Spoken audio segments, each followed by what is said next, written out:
নৱাগত আদৰণি সভা বুলি ক'লে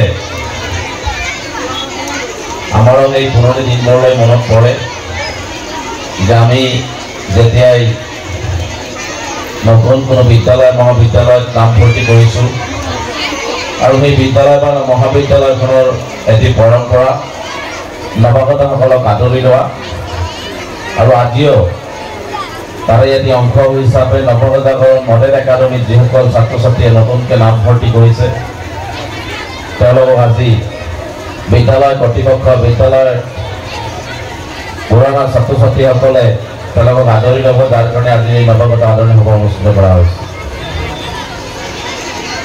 আচলতে পোহৰ গৰম ৰ'দো যথেষ্ট পৰিছে বক্তব্য দিয়াৰ আৰু বক্তব্য শুনাৰ মানসিকতা হয়তো আমি সকলোৱে হেৰুৱাই পেলাইছোঁ। অকণমান গৰমৰ মাজত যদি আনন্দ ফূৰ্তি কৰে গৰমটো অকণমান কম লাগে হয়নে নাই? গতিকে ইয়াত হয়তো নিশ্চিতভাৱে আমাৰ এই একাডেমীৰ ছাত্ৰ ছাত্ৰীসকলে নাচ গান কবিতা আবৃত্তিকে আদি কৰি বিভিন্ন দিশত তেওঁলোকৰ প্ৰতিভা প্ৰকাশ কৰিব আৰু সেইখিনি শুনিবৰ কাৰণে হয়তো ছাত্ৰ ছাত্ৰীসকলে অশেষ ধৈৰ্য ধৰি বহি আছে হয়নে নাই? ইয়াতে হায়াৰ ছেকেণ্ডেৰী ষ্টুডেণ্ট কিমান আছে চাওক। Higher secondary first year second year student কিমান আছে চাওক।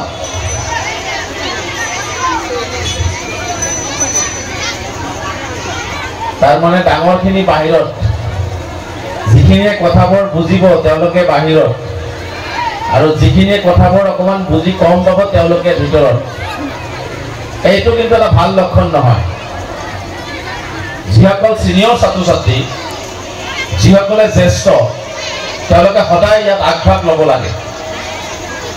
জ্যেষ্ঠসকলৰ পৰাহে আদৰ্শ শিকিব আমাৰ কনিষ্ঠসকলে। জ্যেষ্ঠজনে যি ৰাস্তাৰে যাব সেই ৰাস্তাৰে কনিষ্ঠসকলে যাব।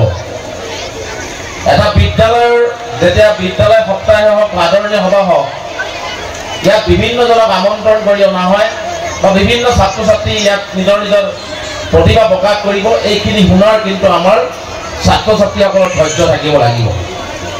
প্ৰথম কথা হৈছে আজিৰ প্ৰজন্মৰ ছাত্ৰ ছাত্ৰীসকলৰ ধৈৰ্য কমি গৈছে।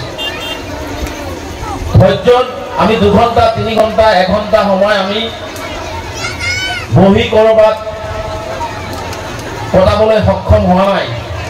কিন্তু মোবাইল টিপিবৰ কাৰণে যদি দিয়া হয় ছাত্ৰ ছাত্ৰীসকলক তেনেহ'লে 12 ঘণ্টা কেনেকৈ ছাত্ৰ ছাত্ৰীসকলে মোবাইল টিপি শেষ কৰে এইটো কিন্তু সময় তেওঁলোক ক'বই নোৱাৰে।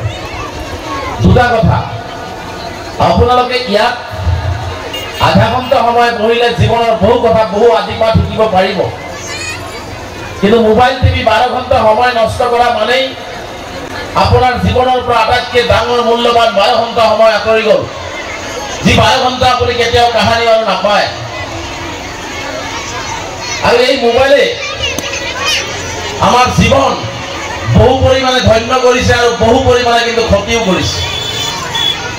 গতিকে কথাবোৰ আমি অলপ লক্ষ্য কৰা উচিত।